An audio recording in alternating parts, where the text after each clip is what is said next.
বাজার থেকে কিছুটা আম কিনে নিয়ে এসেছিলাম, কাঁচা আম। তা আম দুটোকে পরিষ্কার করে জলের মধ্যে দেখো ধুয়ে নিচ্ছি। তা দুটো আমি ভালো করে, কারণ আঠা লেগে থাকে বাজারে তো, তা সমস্ত কিছু ভালো করে ধুয়ে নিলাম, ভালো করে দললে দললে দেখো। তারপরে আমার ধোয়া এদিকে কমপ্লিট হয়ে গেলো। একটা একটা করে অন্য একটা জায়গায় আমি রেখে দিয়েছি আম দুটোকে। তা আম দুটো এবার আমি ছাড়িয়ে নেব। তা ছাড়ানো হয়ে গেছে। তারপরে আমি একটা ছোট্ট একটা হামাল দিস্তি নিয়ে নিয়েছি। তা সেই হামাল দিস্তির মধ্যে আমি আমগুলোকে ছিঁচবো। তা দেখো বন্ধু, আমি আমগুলোকে দিয়ে দিয়েছি ওর মধ্যে। তারপরে আমগুলো একটা একটা করে দিয়ে দিলাম। তারপরে আমি কিছুটা এখানে ধুয়ে রেখেছিলাম কেটে বেছে ধনেপাতা আর কাঁচা লঙ্কা, সেগুলোকেও আমি ধুয়ে রেখে দিয়েছিলাম। তা সেগুলোকে ওর মধ্যে দিয়ে দিলাম।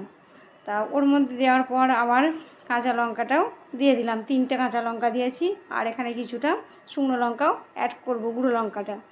আর আমি সামান্য পরিমাণ মতো একটু নুন দিয়ে দিলাম। তা নুন দেওয়া হয়ে গেল। এদিকে আমার হামাল দিস্তির মধ্যে দেখো আম ছেঁচাটাও হয়ে গেল। আস্তে আস্তে ছিঁচে নিলাম, আমটা ছেঁচাও কমপ্লিট হয়ে গেছে। তা চলো এবার আম ছেঁচাটা কেমন হয়েছে তোমাদেরকে দেখাই। দেখে তো দারুণ লোভ লাগছে। আম ছেঁচাটা একটা জায়গার মধ্যে দেখো রেখে দিয়েছি। তার মধ্যে আমি কিছুটা গুঁড়ো লঙ্কা নিয়েছি আর পরিমাণ মতো একটু চিনিও দিয়ে দিয়েছি। চিনি না দিলে আম ছেঁচা ভালো লাগে না। তা দেখো সব কটাকে একসাথে মিক্স করে নিচ্ছি। দেখে তো জিভে জল চলে আসছে। আর এখনই মনে হচ্ছে খাই খাই, একটুখানি চিনিটা না মজলে ভালো লাগবে না। দেখো অনেকক্ষণ রেখে দেওয়ার পর আবার নিয়ে চলে এসেছি তোমাদের কাছে।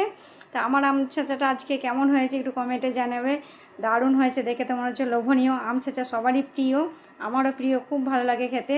আর একটু দেখো চিনিটা রাখার পর যখন হেজে গেছে জিনিসটা, তখন না মজে গেছে। কি বলবো তোমাদের, ও সেই স্বাদ, লোভনীয়। আম ছেঁচা সবার কাছে প্রিয়, দারুণ টেস্ট, সেই স্বাদ, কি বলবো। চলো আর লোভ সামলাতে পারছি না, খেয়ে নিই। Tata, by.